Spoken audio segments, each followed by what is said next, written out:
Je m'appelle Valentine, j'ai 20 ans. Je suis née à Nantes, dans le nord-ouest de la France. J'habite à Lyon depuis 1 an et demi, parce que du coup j'ai décidé de faire des études d'anthropologie à Lyon 2. Je suis née d'une maman bretonne et d'un papa centrafricain, donc je suis métisse.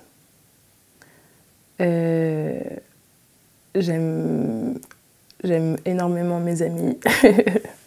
Genre, c'est le truc le plus important pour moi aujourd'hui. J'aime beaucoup la poésie aussi. J'écrivais beaucoup il y a une période et là, beaucoup moins. Chose que je devrais reprendre, je le sens.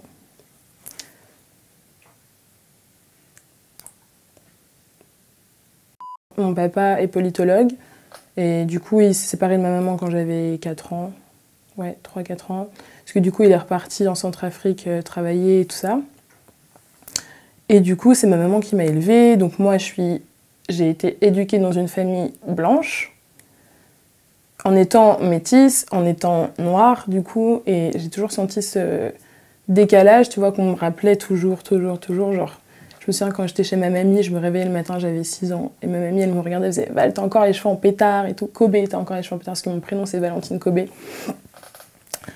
T'as encore les cheveux en pétard et tout, et genre moi je sais, genre je me disais ah merde j'ai les cheveux en pétard, genre il faut que je fasse quelque chose. Et en fait là je me rends compte maintenant que j'avais pas les cheveux en pétard, c'est juste mes cheveux en fait, genre les cheveux en pétard c'est quand, je sais pas moi, que tu vas en soirée et qu'un mec te renverse un verre d'absinthe dessus et que voilà, genre là t'as les cheveux en pétard, mais genre j'avais pas les cheveux en pétard. Et aussi le fait que j'ai longtemps du coup renié genre l'autre part de moi-même, donc celle du côté de mon papa. Et là, depuis quelques années, du coup, je commence à vouloir, tu vois, connaître en fait ce côté-là. Du coup, je commence à parler avec la famille de mon papa et tout, via les réseaux sociaux. Et puis, genre, à côté de ça, à côté de vouloir connaître ma famille, il y a aussi vouloir connaître une culture, tu vois. Et en fait, genre, me dire, j'ai pas juste une identité, j'en ai 2, voire même plus. Et ouais, en fait, il y a toujours eu ce décalage que j'ai senti avec la famille de ma maman et moi, et qu'on me faisait toujours rappeler sans cesse.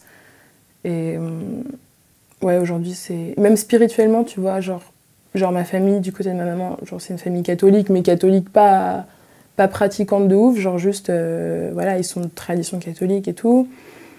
Et moi, tu me parlais de foi catholique, je sentais... Enfin, j'ai jamais ressenti, tu vois, ce truc-là. Et du coup, en reprenant contact avec la famille de mon papa, qui est aussi catholique, mais du coup, en reprenant contact avec cette autre part de moi, et du coup, en allant chercher plus loin, genre, je me suis rendu compte qu'il n'y avait pas qu'une spiritualité, enfin... Et ouais, genre, tout ce qui est... Après, avec l'anthropologie, c'est assez évident, on en parle beaucoup, tu vois, l'anthropo des religions, tout ce qui est religion ancestrale, etc. Et en fait, je sens une connexion quand même, tu vois, je sens que même si j'ai pas grandi avec la famille de mon papa, j'ai pas grandi avec mon côté centrafricain, je sais que ça m'appartient quand même, tu vois, et genre, j'ai envie de me le réapproprier. Du coup, ouais, il y a ça. Et ça, c'est vraiment le gros truc dans ma vie aujourd'hui. Je pense que je suis en train de grandir, de me faire autour de ce questionnement-là, de plus en plus, mais que ça devient, tu vois, genre avant, je me posais des questions, mais genre j'étais genre, mais je suis pas légitime d'être ci, je suis pas légitime d'être ça. Et en fait, bah si, genre je suis légitime, genre juste d'être moi, et il n'y a pas une seule façon d'être métisse, de vivre son métissage. Des fois, je me dis, ouais, je suis pas légitime d'être bretonne, genre à la fois je suis 50% bretonne, 50% centrafricaine, et je me dis, mais je suis pas légitime d'être bretonne, genre les Bretons, tu sais, ils sont blancs avec leurs marinières, leurs yeux bleus, et voilà. Et en fait, si, genre juste, c'est un autre côté. Et après, des fois, je me sens pas légitime d'être noire, genre... Enfin, on m'a toujours dit, tu vois, genre les trucs genre Bounty, genre ouais, t'es pas vraiment noire, genre t'es une Bounty. Ça veut dire quoi, genre J'ai déjà parlé avec des collègues quand je travaillais par exemple l'année dernière, des collègues noirs, femmes et hommes, qui me disaient ouais, t'aimes le rock toi, genre ouais, mais c'est chelou, non, t'aimes le rock? Bah, je sais pas, c'est de la musique, genre, c'est pas parce que tu vois, j'ai la peau noire que je peux pas aimer le rock, genre. Et du coup, il y a ce truc-là, il y a genre les réflexions que t'entends aussi, genre, t'as de la chance quand même, t'es métisse et tout, c'est grave une richesse. Et en fait, oui, en soi, tu peux dire que être métisse, c'est une richesse, mais il y a d'autres choses derrière ça, il y a tous les questionnements d'identité qui se forment autour de ça. Et puis en plus, moi, on me dit toujours, genre, ouais, t'es métisse, t'as de la chance et tout, etc. Mais juste, quand moi, on me dit ça, ça me renvoie à l'idée que, d'un côté, tu vois, mon père, en partant, il m'a aussi volé, genre, bah, quelque chose que j'aurais pu connaître et que je suis en droit de connaître et qui m'appartient. Et j'ai l'impression qu'il me l'a volé. Donc, quand quelqu'un me dit, oui, t'es métisse, c'est une richesse, genre... T'arrêtes pas à ça, enfin, il y a d'autres choses derrière, tu vois. Et des fois, des fois, ça fait mal. Enfin, maintenant, beaucoup moins. Maintenant, je l'accepte, tu vois, beaucoup mieux. Parce que je suis plus à l'aise avec ça moi-même. Mais ouais, genre, je sais pas. On a pu me dire des trucs tu sais, qui sont gentils en soi, qui sont pas méchants, qui te renvoient à un mal-être que t'as par rapport à ça. Le désordre intérieur que je peux ressentir, je me suis longtemps posé la question s'il était lié à mon métissage. Et en fait, je pense qu'il est surtout lié à l'angoisse que j'avais de ne pas avoir de père présent, tu vois, et de toute cette colère en fait, que j'avais envers lui. Et en fait, tu vois, je pense que forcément, le fait qu'il n'ait pas été là et qu'en plus, il y ait une histoire derrière tout ça, parce que mon papa, il est très engagé politiquement et que s'il est parti, c'était pour des bonnes raisons, que maintenant je respecte, tu vois, parce que je sais très bien que je pourrais peut-être prendre les mêmes décisions un jour dans ma vie. Mais tout ça, tu ne le comprends pas quand tu as 8-9 ans et tu le comprends pas quand ta maman t'en parle très très peu. Moi, elle était quand même très évasive sur le sujet de mon papa. Enfin, elle m'a jamais rien caché. Enfin, si, elle m'a caché des choses parce que j'ai trouvé des lettres que j'aurais pas dû trouver. En fait, je les ai trouvées malencontreusement, tout ça. Et ces lettres-là, elle me les a pas montrées. C'était pas des lettres qui m'étaient destinées, mais quand même, tu vois, j'aurais aimé qu'elle me les montre. Ou en fait, mon père, qui encore aujourd'hui dit encore à ma mère qu'il est amoureux d'elle, genre c'est juste ouf, quoi. Des lettres où il raconte qu'est-ce qu'il fait en ce moment en Centrafrique, que là il a été au Kenya à faire ci, machin, machin. Et en fait, c'est des lettres qui, oui, ne m'étaient pas destinées, mais juste savoir que ma mère a encore des contacts avec mon papa, tu vois, et que, en fait, lui, ça lui tient à cœur de toujours garder ce lien avec elle. Ben, j'aurais aimé, tu vois, et je lui en ai jamais parlé à ma maman. Mais ouais, je me suis toujours posé la question si c'était pas lié, tu vois, genre mes névroses un peu avec l'absence de mon papa. Et je pense que si, vraiment, je pense que oui. J'ai hyper peur de l'abandon, que ce soit avec mes amis, avec... ouais, beaucoup avec mes amis, mais avec les gens que je rencontre en général, parce que je m'attache très vite aux gens. Et j'ai ultra peur de l'abandon. Et en fait, quand on va montrer une once de... Pas de rejet, tu vois, mais je vais prendre l'abandon hyper mal et je vais faire des trucs blessants. Enfin, je vais mal réagir et je peux être blessante. Et ouais, là-dessus, j'ai toujours été hyper impulsive et maintenant, je me rends compte, tu vois, que c'est parce que oui, j'ai peur de l'abandon et que c'est sans doute lié à ça. Et à côté de ça, par exemple, la figure de l'homme, c'est un truc qui est hyper présent. Enfin, comment dire, mon espèce de fascination un peu pour la figure de l'homme, c'est un truc qui est hyper présent depuis toujours, en fait, enfin, aussi loin que je peux remonter. Mes relations amoureuses, c'est toujours le chaos, parce que... Tu vois, genre, en fait, le truc, c'est que je mets en quelqu'un l'idée, genre, que cette personne, genre, va me sauver. C'est toujours ça, c'est genre, je place un gros espoir pour que cette personne me sauve, mais en fait, me sauve de quoi ? De moi-même, mais sauf que la personne ne peut pas, tu vois, me sauver de moi-même, c'est pas possible. Et en fait, cette discussion, je l'ai eue avec... cette discussion assez profonde, enfin en tout cas quand j'ai mis en lien mes relations amoureuses avec voilà, ce qui s'est passé avec mon papa et tout ça, j'en ai parlé avec ma maman il y a 4-5 mois, parce que j'ai eu une rupture amoureuse qui m'a fait beaucoup de mal et j'étais vraiment au bout. Et en fait, ma maman, elle m'a dit cette phrase, quoi, genre, mais arrête d'attendre des hommes qui te sauvent. Et en fait, ça a fait tilt, et du coup, j'ai réussi à avoir, comment expliquer, à avoir des flashbacks, en fait, d'événements ou de choses que j'ai pu penser ou dire, ou qui, en fait, ouais, étaient hyper en accord avec ce qu'elle venait de me dire, genre, arrête d'attendre qu'un homme te sauve, parce que c'est pas possible. Et du coup, ça se joint aussi à... Tu vois, j'attends d'un homme qui me sauve, tu vois, sentimentalement, mais aussi, du coup, genre, je vais être en totale opposition avec ma maman, parce que ma maman, elle s'est jamais remariée, elle m'a élevée seule, et elle est très très forte, et enfin, je l'admire beaucoup, j'ai beaucoup de respect pour elle. Et en fait, elle a jamais été dans ce truc-là. Mon père est parti pour... parce que, voilà, il a un combat depuis toujours, et que ce combat-là, il tient, et mon père est parti, et ma mère, elle s'en est sortie toute seule, et elle a rien demandé à personne. Et genre... Et c'est pour ça, c'est une figure féminine que j'admire énormément. Et juste, moi, je me sens limite irrespectueuse envers elle, d'un côté, parce qu'elle m'a montré, tu vois, que femme seule, c'est possible de y arriver et tout. Et moi, en cherchant tu vois, mon bonheur, entre guillemets, dans l'amour avec les hommes, en tout cas, du coup, je me sens grave en décalage. Et des fois, ouais, je m'en veux, et je lui ai dit, tu vois, elle m'a dit, mais non, enfin, t'inquiète, on n'a pas les mêmes histoires, ça n'a rien à voir. Ouais.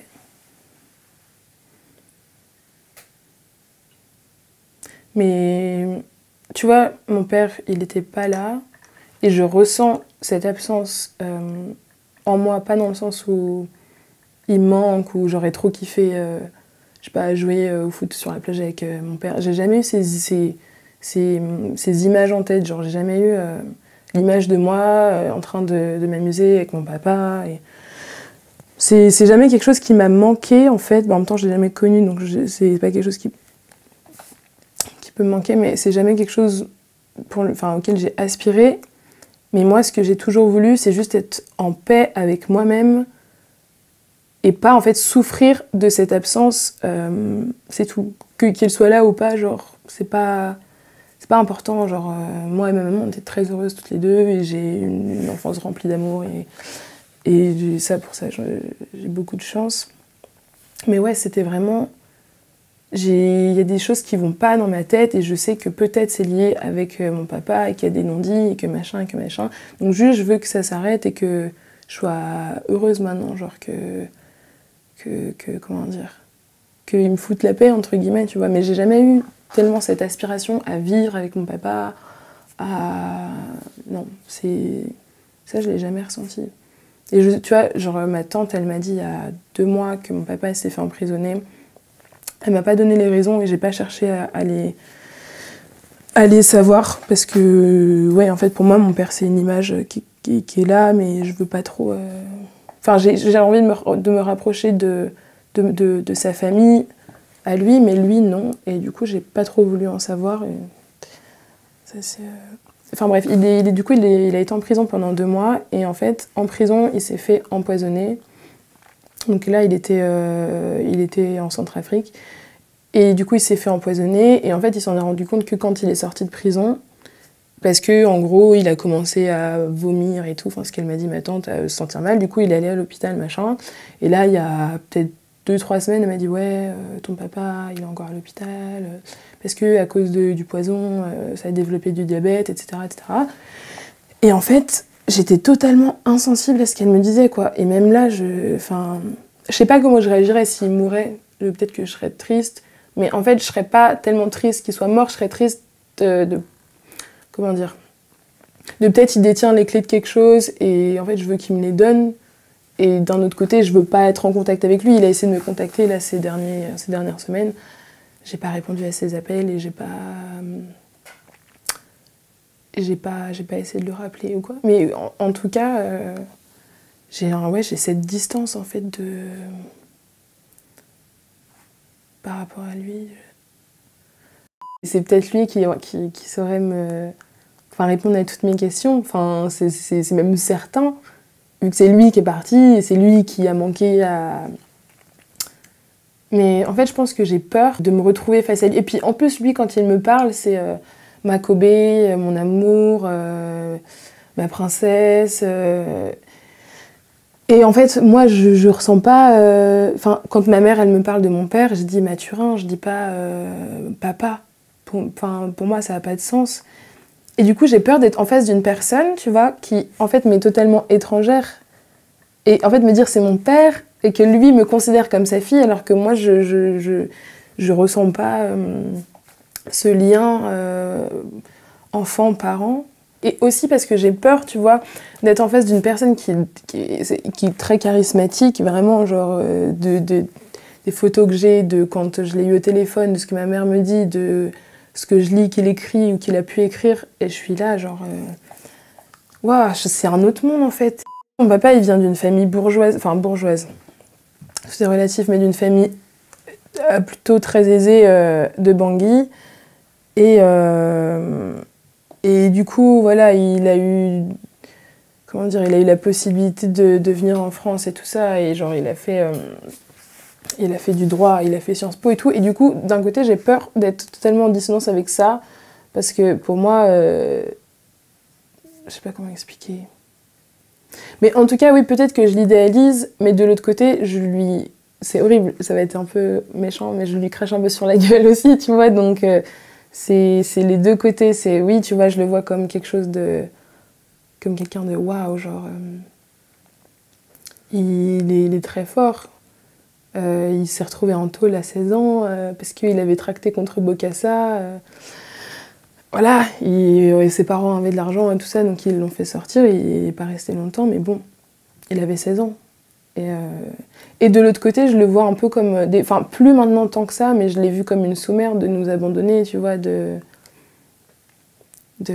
Donc oui, peut-être que je l'idéalise, mais ça reste quand même relatif. J'idéalise peut-être l'homme, mais pas mon père. Je suis née à Nantes, mais on allait tout le temps chez ma grand-mère et chez mon grand-père s'ils étaient séparés, donc je passais beaucoup de temps chez ma grand-mère pendant les vacances, elle me gardait et tout. Et en fait, ouais, ma grand-mère, c'est un peu la vieille France, quoi. Mais c'est la vieille France, mais pas vieille France bourgeoise. Du coup, je pense qu'il y a quand même... ça faut le dire, je pense. Mais du coup, ouais, tu vois, ma grand-mère, elle nous a toujours comparé avec ma cousine, donc Charlotte, qui, elle, ses deux parents sont blancs, elle est blonde, aux yeux bleus, très très mince, elle a toujours été sage. Moi, je faisais que des conneries quand j'étais petite et je me prenais des fessées, et Charlotte jamais, parce que voilà. Donc on a toujours été mises en opposition, tu vois, au lieu de nous souder en tant que deux cousines qui, oui, ont des différences, mais tu vois, au jour d'aujourd'hui, je m'entends très bien avec elle. Et du coup, ouais, ma grand-mère qui me disait tout le temps ah oui, des fois... non, par exemple, genre, je me souviens quand on était petite avec ma mamie, on allait faire les courses, genre, et donc du coup, on se tenait la main, on allait faire les courses, elle avait son caddie et tout, et on croisait une dame, machin, qui disait « Ah, c'est votre petite fille ?» Ma grand-mère disait « Oui, c'est ma petite fille. » Ah, et du coup, elle s'est fait adopter. Enfin, tu vois, et là, c'est un exemple, mais des trucs comme ça, j'en ai entendu plein. Et ouais, ma mamie me disait toujours bah moi, j'ai une petite fille noire, nanana, nanana. Et elle en était fière, tu vois. Mais en fait, je suis pas un trophée et je suis pas ton exemple de tolérance, tu vois, genre arrête de me voir comme ça et arrête quand je me lève le matin de me dire tes cheveux sont en pétard, viens te coiffer. Enfin, mes cheveux ils sont comme ça, genre.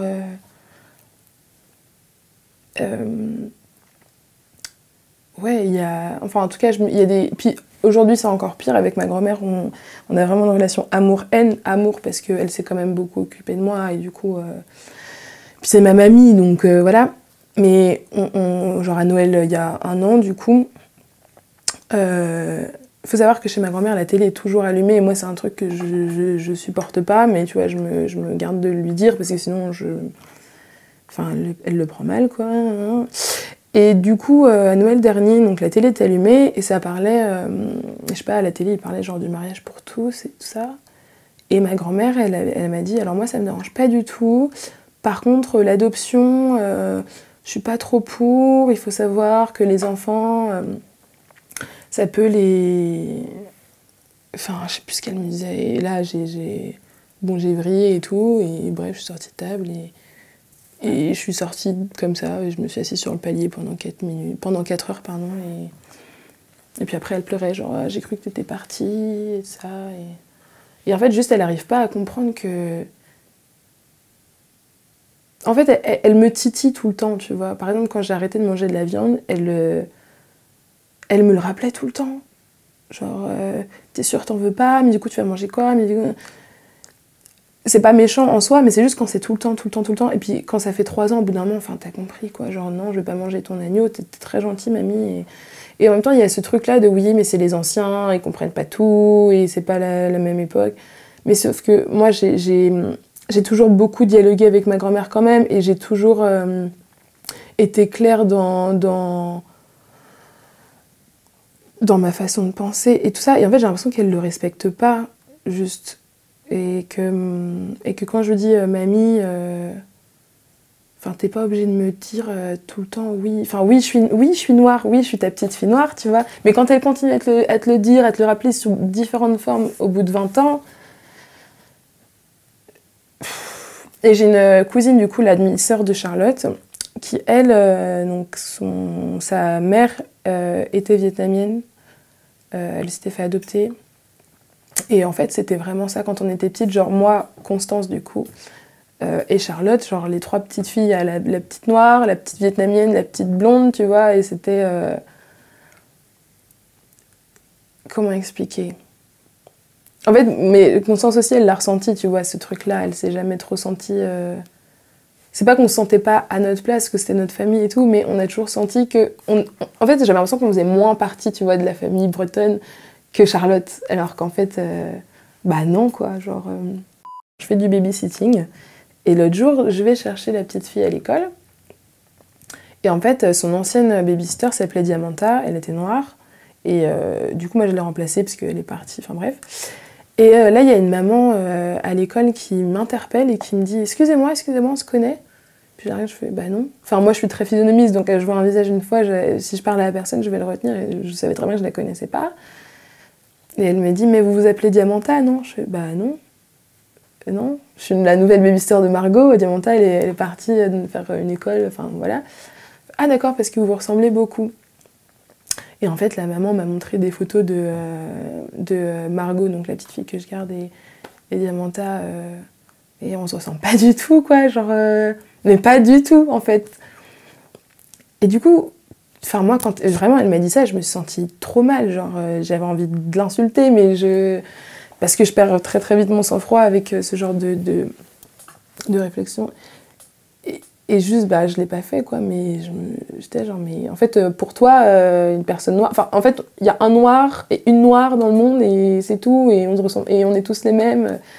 On a une seule identité, et en fait, on se déploie un peu en fonction de... Mais non, en fait, genre, non, ce n'est pas moi, et je ne suis pas cette personne, et elle n'est pas moi, et on ne se ressemble pas, donc...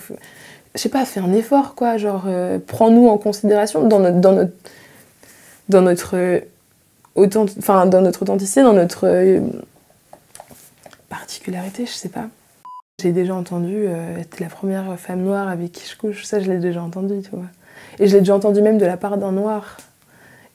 Et du coup... Et en fait, je sais pas, genre ton but c'est de faire toutes les catégories de personnes, genre en mode bah ça y est, moi je l'ai fait, de raconter un dîner avec tes potes, genre ah, j'ai couché avec une femme noire, ah ouais, c'est comment les femmes noires, genre... J'étais restée quelques temps avec un gars donc, qui était noir et tout. Et j'étais allée en soirée, enfin avec mes copains on était allés en soirée, machin, et donc j'avais montré des photos de moi et lui à ces personnes qu'on avait rencontrées, enfin on était trop raides, je sais pas pourquoi, enfin bref. Et la nana qui me sort, c'est vrai et tout, ce qu'on dit sur les hommes noirs, machin. Et du coup, je la regarde, mais je comprenais vraiment pas, tu vois. Genre, quoi, genre. Elle me dit, ouais, genre. Et je la regarde, je fais. C'était bizarre, enfin, j'ai. Vraiment, elle m'a dit, est-ce que c'est vrai ce qu'on dit sur les hommes noirs? Et j'ai pas du tout compris. Putain, genre, mais ce qu'on dit sur les hommes noirs, je comprenais vraiment pas, tu vois. Et elle m'a dit ça, et j'étais genre, wow, genre, arrête d'aller sur des sites porno racistes. Enfin, juste arrête, quoi, et. Ouais. Mais par contre, moi, j'ai déjà entendu des trucs genre, c'est bizarre, t'es noir, mais tu sais pas twerker. T'es noir, donc forcément, tu connais ça. Enfin, forcément, t'as déjà entendu ça, t'as déjà mangé ça, t'as déjà écouté ça, forcément, tu kiffes. Bah oui, je suis noire, mais j'ai des goûts. Enfin, tous les noirs n'ont pas les mêmes goûts, tous les noirs n'ont pas les mêmes expériences de vie. Ouais. Mais par contre, moi, tu vois, j'ai jamais mangé de mafé. Et ça, genre, je le ressens comme... j'ai honte de moi-même, tu vois, genre de jamais avoir mangé de mafé. Ou de tiep, d'ailleurs. Et c'est juste parce que j'en ai pas eu l'occasion, mais par contre, ouais, tu vois, j'en ai jamais mangé. Et j'ai déjà une copine, donc elle, ses deux parents sont métis. Elle est métisse. Et quand je lui ai dit que j'avais jamais mangé de mafé, elle m'a fait « Non, mais t'es sérieuse, t'as jamais mangé de mafé, mais t'es pas une vraie noire, en fait, genre. » Du coup, ça fait encore plus mal quand ça vient de la part d'une autre femme noire. Tous les clichés qu'on a sur les noirs, que ce soit dans les communautés blanches, mais même à l'intérieur en fait, des communautés noires, t'as des clichés en fait, qui sont véhiculés sur « on doit être comme ça ». Et du coup, bah, tu peux avoir des personnes noires qui vont pas vouloir faire ça, ou penser ça, ou aimer ça, parce que ça fait trop blanc. Et t'es là genre, bah non gros, genre t'as le droit d'aimer, tu fais ce que tu veux, y a rien qui est trop blanc en fait, genre ça c'est ce qu'on a voulu te faire croire, mais tu fais ce que tu veux, enfin... Mais ouais. Mais tu vois, moi le truc par contre de Bounty et tout, moi je le vis très très mal, enfin je l'ai toujours mal vécu, parce qu'on a commencé à me le dire, je sais pas, je devais être au collège, genre mettez une Bounty, je l'ai toujours mal pris, genre ça m'a jamais fait rire en fait, genre... Mais des fois, c'était même des potes blancs me disaient « t'es une Bounty ». Et t'es genre, mais... Et je l'ai jamais... Enfin, ça m'a jamais fait rire, tu vois. Jamais. Plein de fois, en soirée, on me touche les cheveux. Et genre, je commence à dire à la personne « mais pourquoi tu me touches les cheveux? Genre, tu me touches pas les cheveux, genre... je t'ai pas donné la permission, et puis je suis pas ton cobaye, tu vois. » Et les gens, ils comprennent pas. « Bah quoi, mais tes cheveux, ils sont beaux. Non, mais je voulais juste voir la texture de ta tresse. » Et en fait, ils comprennent pas que c'est pas le premier c'est pas le premier qui me touche les cheveux, et c'est pas... Comment expliquer? Ouais, genre au bout d'un moment, on en a marre d'être... tu vois, comme les freaks, genre dans les années 50, 60 aux États-Unis, dans les cirques et tout ça, genre comment ça s'appelle, les monstruosités humaines, genre... Des fois, t'as l'impression d'être réduit à ça, quoi, ou réduite à ça. Et après, l'humour oppressif... Moi, j'ai pas d'exemple là en tête, mais forcément on m'a déjà dit des trucs, tu vois. Et en fait, dans ces cas-là, et ça c'est un défaut peut-être, mais j'arrive pas en fait à faire la pédagogie, j'arrive pas à expliquer à la personne ce que tu viens de dire. C'est pas possible, c'est pas acceptable, c'est raciste, et c'est pas drôle en fait, et ça fait rire que toi. Enfin si, je le dis, mais je le dis de façon très énervée. Si tu vois un homme blanc, s'il se me dit... je sais pas, me fait une blague sur ma couleur de peau, ou genre m'objectifie, ou m'animalise et tout pour rire, tu vois. En fait, le truc, c'est que ça fait rire que toi, et que toi, ça te fait rire parce que, en fait, tu vois que le côté humour au sens pur, mais que derrière, tu vois... Comment expliquer? T'as des gens qui vont me faire... Donc, lui, il va me faire une blague, lui, il va me faire une blague, lui, il va me faire une blague, lui, il va me faire une blague, et ça va véhiculer des préconçus, des prénotions, des clichés, en fait, qui vont venir me faire du mal, en fait. Genre, c'est tellement ancré que les gens se rendent pas compte que, bah oui, si tu fais une blague raciste ou sexiste, et en fait, je vois même pas comment on peut dire une blague, parce que, enfin, si tu tiens un propos humoristique, raciste ou sexiste ou biphobe par exemple, ben en fait ça va... Comment expliquer? Je vais m'en souvenir, tu vois. Genre je vais pas juste en rire et après c'est fini, genre je vais m'en souvenir et je vais encore plus me sentir... comment expliquer? Je sais pas comment expliquer. Marwan, il me dit tout le temps, une phrase qu'il avait vue un jour, genre j'ai rencontré Dieu, elle est noire. Et tu vois, je me considère noire, je me considère femme, je me considère bisexuelle, pansexuelle, je sais pas lequel des deux, enfin, on en parlera après, mais voilà. Et mais je vois pas ça comme genre le vilain petit canard, moi au contraire. C'est marrant parce que les personnes qui disent oh c'est pas drôle, genre on peut jamais rire de rien, mais en fait c'est toujours les mêmes personnes, tu vois, c'est les personnes qui sont privilégiées et c'est les personnes qui vont pas souffrir. Si moi par exemple je fais une blague sur Paul qui est blanc et qui a une bonne situation économique et qui est hétérosexuel et qui est cisgenre, genre ça va pas avoir le même retentissement sur sa vie en fait, genre. Enfin, je veux dire, au bout d'un moment, si ça fait rire que toi, et si c'est toujours les mêmes personnes que ça fait rire, et si les personnes sur lesquelles on fait ces blagues-là sont là, genre non, arrêtez, genre nous ça nous fait pas rire, c'est pas drôle, et c'est pas drôle parce que si, parce que ça, au bout d'un moment, écoutez-les, genre arrêtez d'être dans votre bulle de oh, on peut jamais rire de rien. Bah, c'est pas qu'on peut jamais rire de rien, c'est juste que tes blagues, elles ont un impact. Et le racisme, c'est pas que. Comment dire? Le racisme, c'est pas que un tel qui a pas voulu s'asseoir à côté d'un tel parce qu'un tel était noir, tu vois. C'est des biais qui sont hyper inconscients et dont et dont les personnes qui sont en situation de privilège n'ont pas conscience. Et le problème, tu vois, c'est leur faire comprendre. Par exemple, moi, j'ai un pote, l'année dernière, enfin un ex, enfin c'était bizarre, bref, qui me disait... Ouais, mais vous êtes chiantes les meufs là à faire la guerre pour le poil et tout, genre il y a des problèmes plus grands que ça, que le poil. Genre, tu sais, parce que les femmes ont décidé aujourd'hui que ben ouais, tu vois, elles avaient des poils, c'est comme ça, et voilà, elles allaient pas, juste pour faire plaisir à l'homme, tout enlever quoi. Et en fait, lui, il trouve que c'est ridicule, inutile, mais en fait, c'est ça, plus ça, plus ça, plus ça, plus ça, qui forme la totalité d'un ensemble qu'on appelle le patriarcat. Et en démantelant ces petites choses, ces petites choses, ces petites choses, on va arriver à démanteler cet ensemble qui, bah oui, a des effets plus bruts et plus hardcore que un mec qui me dit « Oh putain, tu t'es pas épilé la chatte Je me considère pas comme une femme noire bisexuelle dans mon intimité avec les personnes qui m'entourent et que j'aime et que...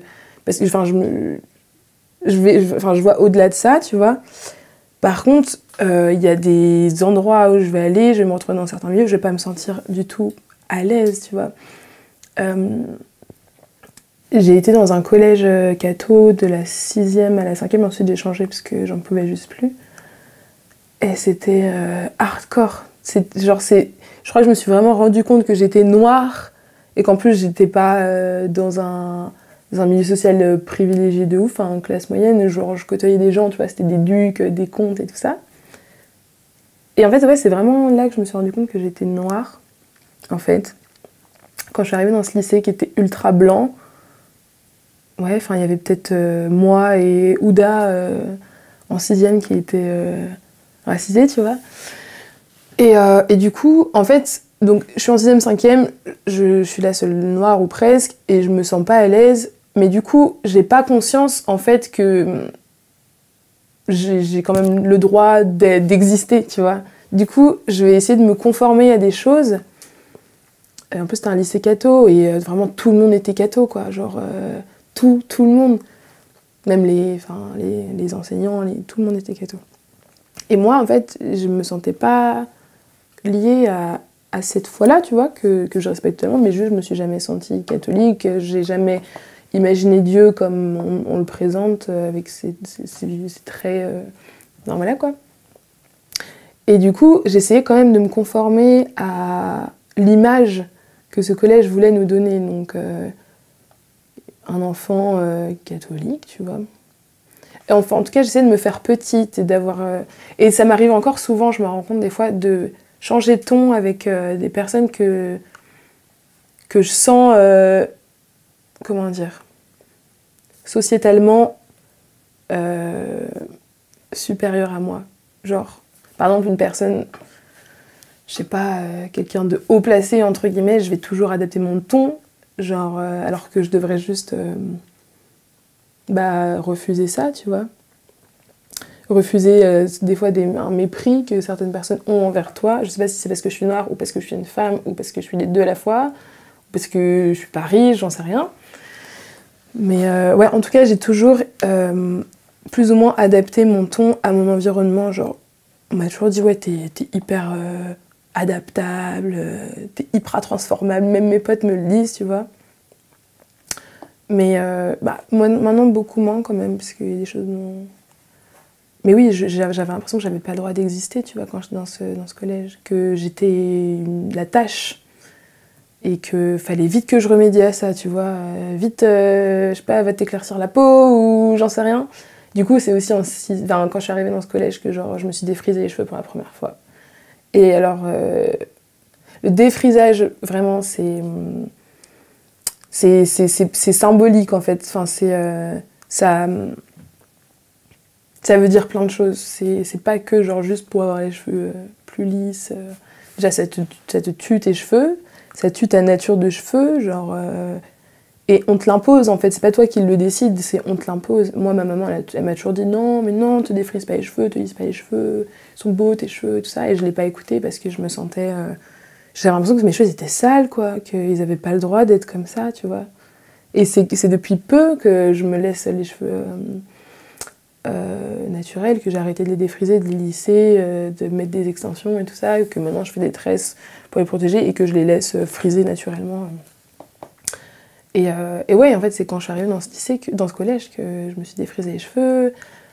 C'est quand je suis arrivée dans ce collège que j'ai commencé à... Parce que j'ai toujours eu... j'ai toujours décidé de mes vêtements très tôt. Enfin, assez tôt, tu vois, ma mère, elle me laissait quand même m'exprimer à travers mes vêtements. Elle me laissait m'acheter un peu les vêtements que je voulais. Ça restait assez soft, mais voilà. Et quand j'arrive dans ce collège, fallait que j'adopte un style un peu vite un Longchamp, tu vois.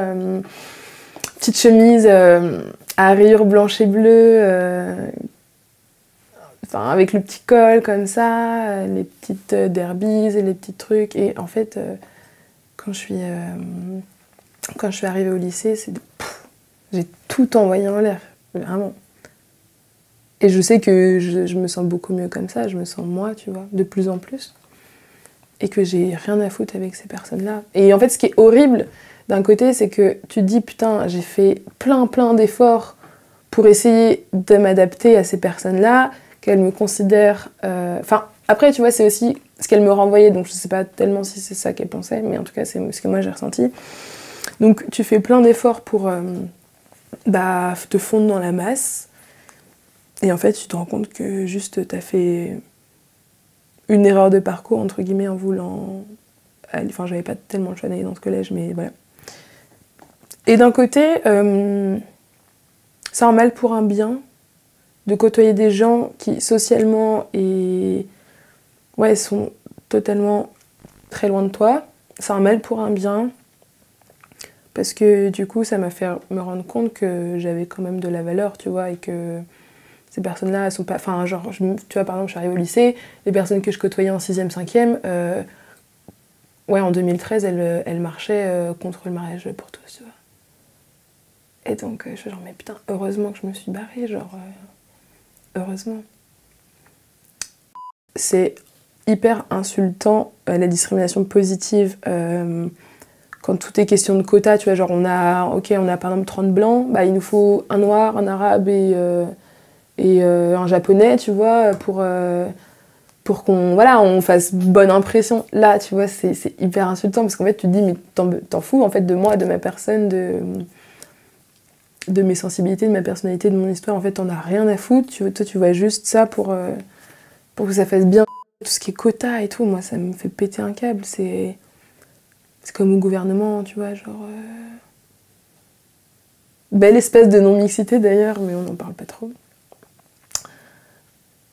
Et ouais, non, c'est insultant. Et je pense que toutes les personnes qui ont vécu de la discrimination positive te le diront, tu vois. Genre, que, ben, par exemple, genre, je lisais un thread sur Twitter l'autre jour d'un mec qui est à Sciences Po et qui est maghrébin et tout. Et en gros, il faisait un thread sur ce que c'était, genre, d'être un homme racisé, enfin une personne racisée à Sciences Po, tu vois.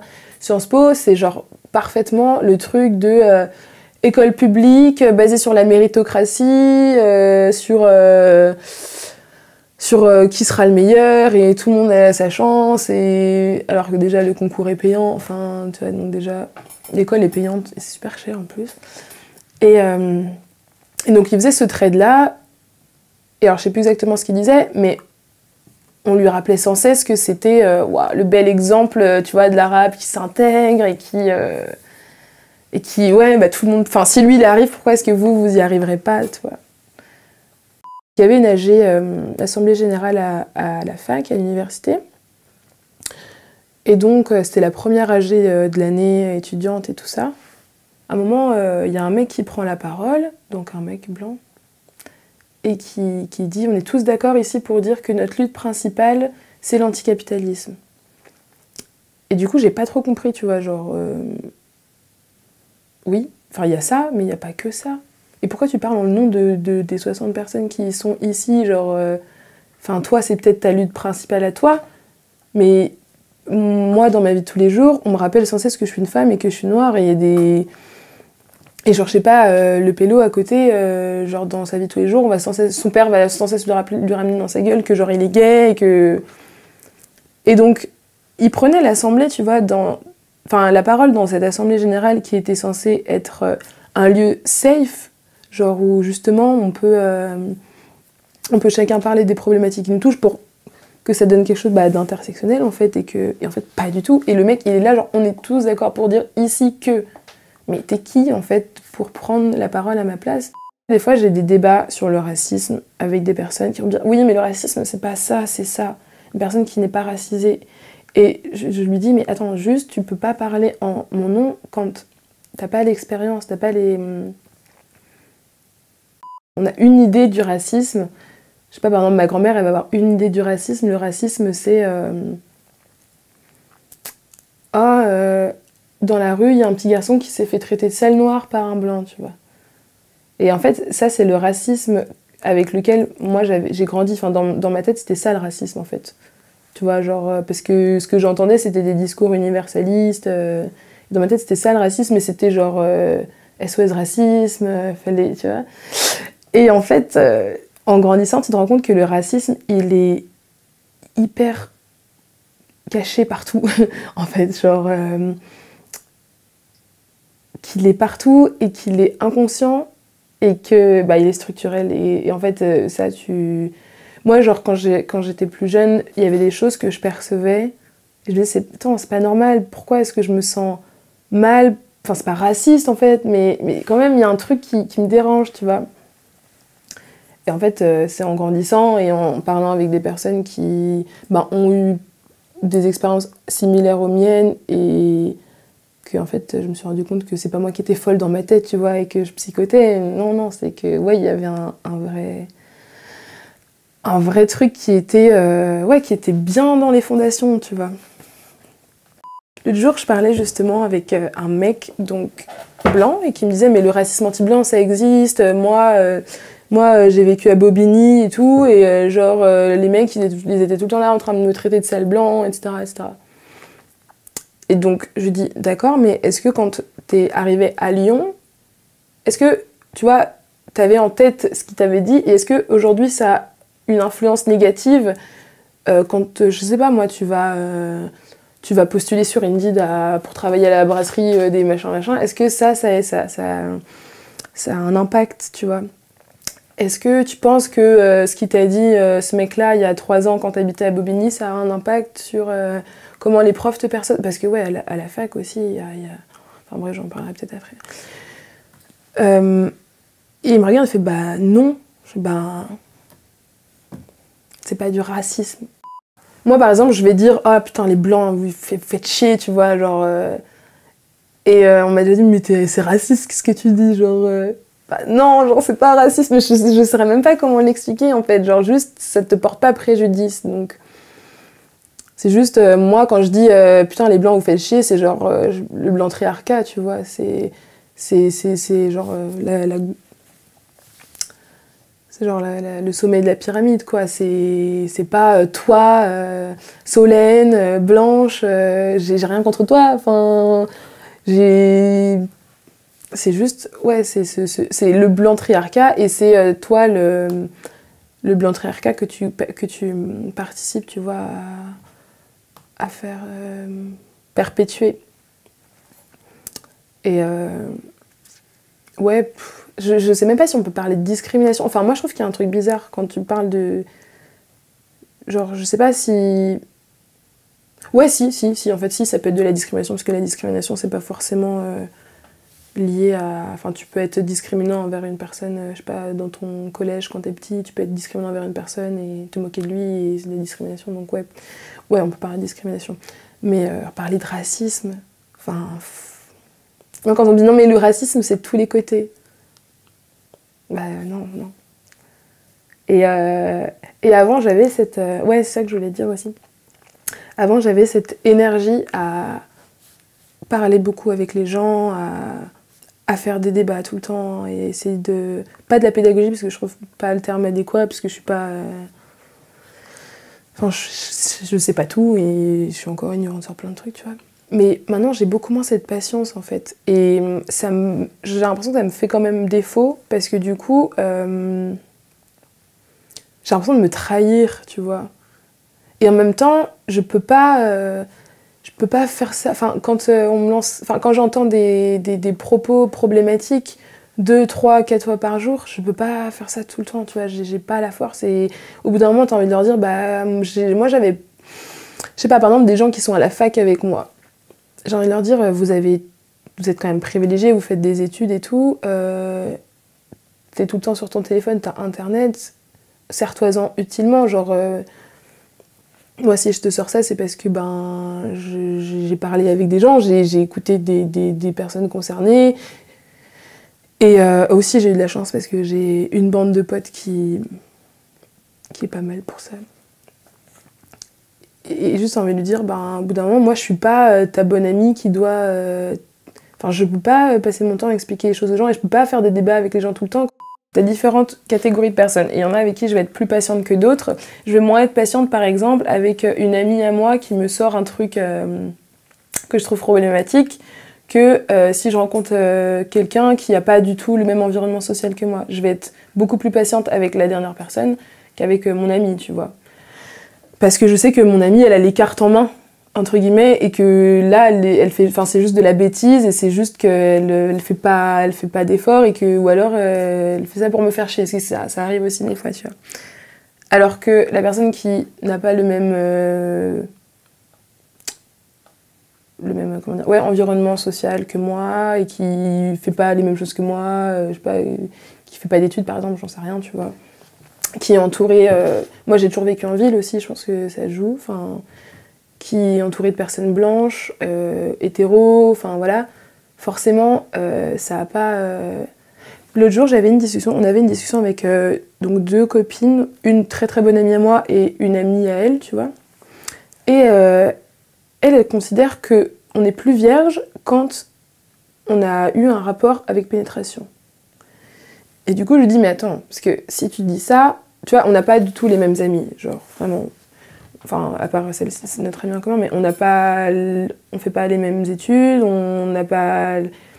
Moi, j'ai toujours vécu en ville, à Nantes, dans un lycée qui était quand même assez mix et tout. Elle habitait à la campagne, enfin bref, tu vois, il y a ces trucs-là. Et je lui dis, mais attends, genre, ça veut dire que, par exemple, les lesbiennes, elles sont vierges toute leur vie, genre...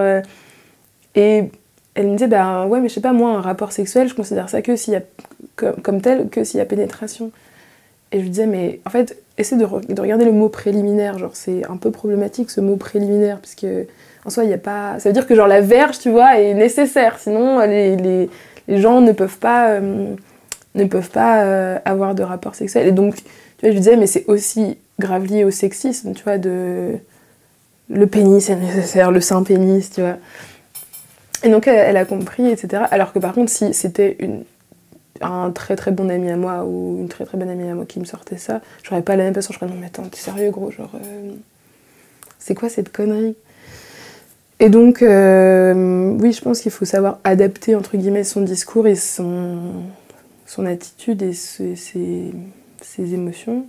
Si je suis en face de quelqu'un qui va me dire ouais t'es noire donc forcément t'aimes le rap, genre vous kiffez ça et tout, je suis sûre t'as un petit flow machin, et que je dis bah non, moi j'aime, enfin si oui j'aime le rap tu vois mais c'est pas ma musique de prédilection, et donc moi je vais juste dire ça à la base tu vois. Après la personne va dire mais ouais mais si genre les rappeurs qui sont trop chauds, ils sont tous noirs, et là je vais leur dire bah après, le rap, ça fait aussi partie de la culture noire, tu vois, il y a ça, mais tous les noirs n'aiment pas le rap, genre...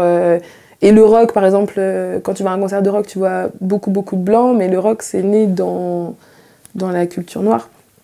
Des fois, on me sort, tu peux faire l'accent noir, ça, on me l'a dit, mais genre, plein de fois.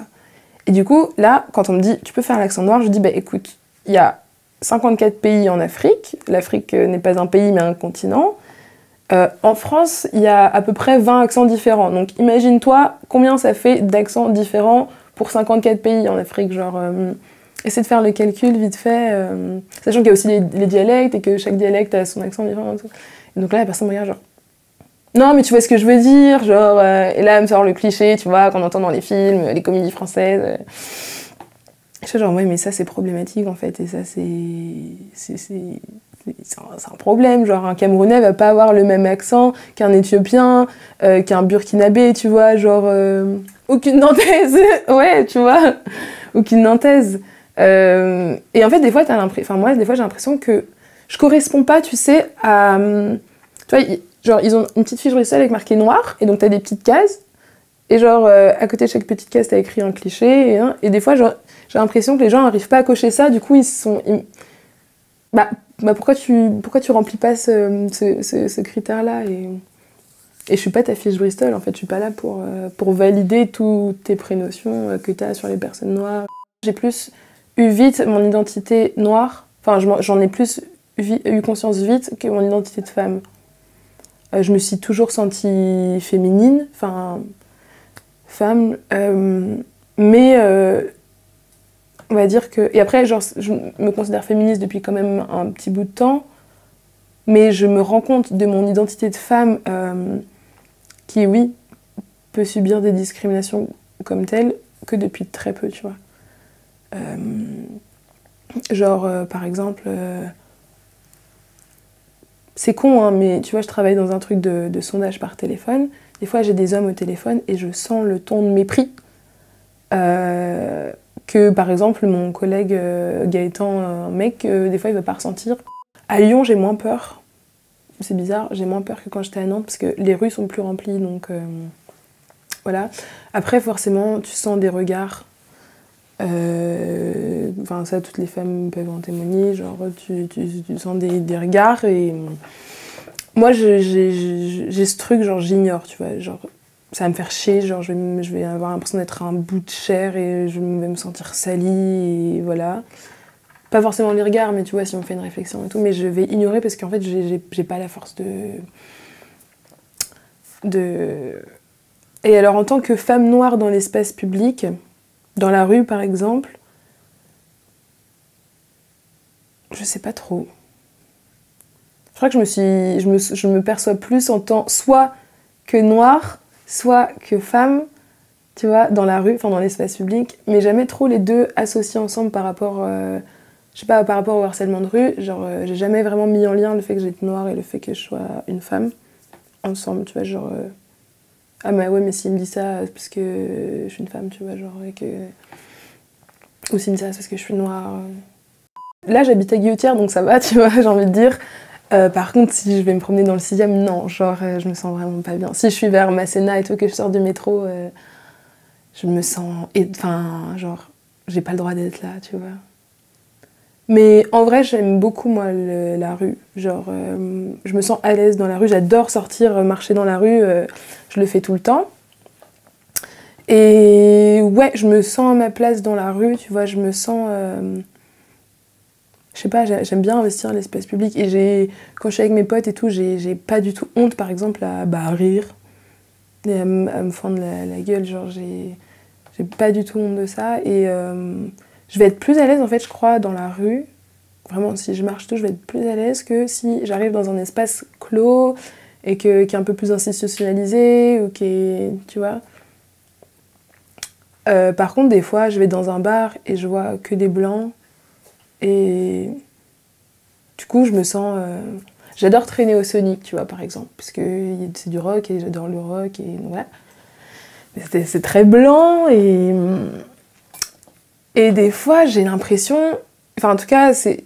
Ouais, qu'on me renvoie ce truc de... Mais pourquoi elle est là, elle, tu vois? Qu'est-ce qui est... Vraiment, ça, par contre, je le sens de ouf au Sonic. J'en parle avec mon pote. Et du coup, c'est dommage.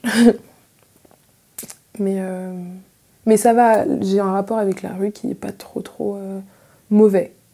Enfin, sauf évidemment quand tu te prends des réflexions. Mais tu vois, je me suis un peu mis des œillères. Le harcèlement, c'est pas genre juste une personne qui va te dire bonjour, madame, vous êtes vraiment charmante. Et c'est là que tu vas t'énerver alors que, je sais pas, 20 minutes plus tard, il y a un mec qui t'a fait après la même réflexion et t'as ignoré, tu vois. Tu vas t'énerver. Moi, ça m'est arrivé il y a 3-4 mois. J'étais avec une copine, on voulait prendre des vélos. Elle avait pris, donc elle avait un peu avancé. Et moi, j'étais coincée en fait entre la route et la station Vélove. Et il y avait 2 mecs dans un camion. Et il y en a un qui m'a dit ma chérie, je sais pas quoi. Et genre, j'ai capté, tu vois. Et puis il me regardait, il avait baissé la fenêtre de sa voiture. Et là, j'ai pété un câble. Et je lui ai dit non, mais tu te fous de ma gueule et tout. Enfin, je me suis vraiment énervée. Et je lui ai dit, mais imagine-toi 5 minutes que c'est pas moi qui se prend une réflexion, mais je sais pas moi, si t'as une petite sœur, c'est ta petite sœur, ou si c'est ta mère, c'est ta mère, tu vois. Ouais, mais d'où tu parles de ma mère et tout. Et je lui ai dit, non, mais moi je suis absolument pas en train d'insulter ta mère. Au contraire, je suis en train de te dire que, imagine, elle était dans cette situation. T'aimerais pas en fait qu'un mec l'importune de cette manière-là. Pareil, c'était ta petite sœur. Est-ce que, genre. Non, mais parce que le mec. Enfin, genre, imagine, c'est genre juste... Et je lui ai dit, ouais, mais c'est pas toi, personnellement. Genre, il y a un mec qui aurait pu me faire la même réflexion, ça aurait été la même. C'est juste que toi, plus toi, plus toi, plus toi, plus toi, plus toi, plus toi, au bout d'un moment, on en a marre. Genre, on s'en prend 12 des réflexions comme ça dans la journée. Genre, c'est une accumulation de choses qui font qu'on... Enfin, là, je pète un câble contre toi. Et que c'est très rare, en plus, que je m'énerve. Et là, j'ai posé mon vélo et je lui ai dit, mais... Et il voulait me frapper, en fait. Il m'a dit, mais je vais te défoncer et tout. Et son pote qui était là, genre, non, mais... Alors que je l'avais... Son pote qui était là, genre, non, mais non, calme-toi, machin. Et moi, j'avais un peu perdu mon sang-froid aussi, tu vois. Sauf quand il est vraiment descendu de sa camionnette, là, je me suis dit, ok, Val, enfin... c'est chiant et tout, mais... Tu vois, recule-toi, quoi, genre... Et du coup, il s'est calmé et tout. Il fait, ouais, tu me parles plus jamais mal comme ça et tout, genre, c'est... Bon. Et pourtant, tu vois, je lui ai très bien dit, ouais, c'est pas forcément que toi. C'est parce que toi, t'arrives à un moment où il y en a déjà eu 11 derrière, tu vois. Et donc, oui, c'est... Enfin, en soi, là, chérie, ça passe pas, tu vois, mais si quelqu'un te dit bonjour, vous êtes très belle, moi, des fois, on me dit ça, je mets mes écouteurs et je fais tu vois, genre... Alors qu'en soi, c'est pas méchant, tu vois. C'est juste que ça fait partie d'un ensemble et que... Genre, je demande à personne son avis sur mon physique, en fait. Genre, que ce soit positif ou négatif, je suis dans la rue parce que je dois aller faire ça. J'ai pas envie de me faire... je suis avec ma musique en train de marcher et tout, genre, laisse-moi tranquille. J'ai pas envie que tu m'arrêtes pour me dire, tu es très jolie, que tu fasses une appréciation de mon physique, en fait. Genre, j'en ai pas besoin, tu vois. C'est différent si c'est un ami, tu vois. Ou si c'est dans un contexte qui est propice à... Par exemple, s'il est 23h et que je suis en train d'attendre le tram et qu'il y a personne et qu'il y a un gars qui vient me parler pour me draguer, bah, la situation fait qu'il est tard, il fait nuit, il n'y a personne, donc moi je peux me sentir en danger. Donc là, tu vois, ça peut potentiellement être considéré comme du harcèlement. Par contre, si c'est dans un, je sais pas moi... je sais pas, moi, il y a un club, un bar, et que tous les gens dansent, et que, je sais pas, moi, je fais toujours le premier pas, en fait. Enfin, généralement, je fais le premier pas, puisque... Voilà, enfin bref. Mais si c'est dans un espace comme ça, qui est propice à la rencontre, tu vois, en fait, et ben... Et par contre, la drague, genre, si au bout d'un moment, le mec, il est trop lourd, et que, genre, je lui dis stop, et qu'il continue à me parler, et là, c'est du harcèlement, tu vois. Genre, si je t'ai dit arrête, genre, laisse-moi tranquille, tu me laisses tranquille. Genre, juste. Je sais pas, en fait, pour moi, c'est évident, mais j'arrive pas à comprendre qu'on puisse pas saisir cette nuance, tu vois. De. Parce que, genre, enfin, la tribune, là, du monde, genre. C'est incroyable, quoi. Et c'est encore pire quand ça sort de la bouche d'une femme. Ça me rend triste parce que du coup, je me dis, mais en fait, t'es en train de leur donner raison et t'es en train de démolir bah. Enfin, la sororité, tu vois, genre. Et tous les combats, quoi. Et pourquoi tu fais ça? Pourquoi est-ce que tu t'infliges ça? Ils vont pas plus t'aimer, et puis enfin, t'as pas besoin qu'ils t'aiment plus, les hommes, tu vois, genre. Du coup, ouais. Et je comprends pas qu'on n'arrive pas à saisir la différence entre harcèlement et drague, ça me paraît. Je sais pas. Enfin, ça va de soi, et depuis que j'ai 12 ans, je le comprends, tu vois.